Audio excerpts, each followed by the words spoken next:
Bilang bahagi naman ng National Day for Youth in Climate Action, 1,000 mga mag-aaral mula Rizal High School sa Pasig City ang gumawa ng Human Banner.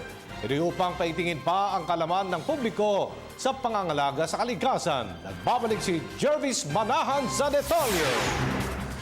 1,000 mag-aaral mula sa Rizal High School sa Pasig City ang gumawa ng Human Banner para paigtingin ang kaalaman ng publiko sa pangangalaga sa kalikasan.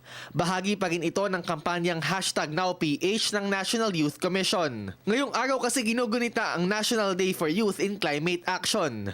Sa kanilang open field, binuo nila ang katagang Act for Our Future at #NowPH. Proyekto ito para mabawasan ng 1.5 degrees Celsius ang global temperature at kalaunay malabanan ang epekto ng climate change. Nakiisa si NYC Commissioner Dingdong Dante sa naturang event. Kahapon formal nang sinuportahan ng CBCP ang #NowPH. Supporting NowPH, Not on Our Watch campaign of the National Youth Commission and Climate Change Commission.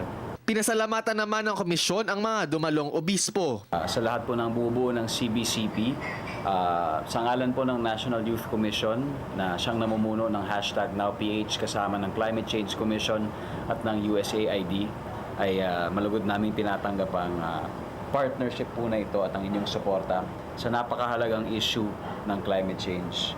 Nauna nang idineklara ng Malacanang ang November 25 bilang National Day for Youth in Climate Action at gugunitain na ito taon-taon simula ngayon. Para sa Telebisyon ng Bayan, Jervis Manahan.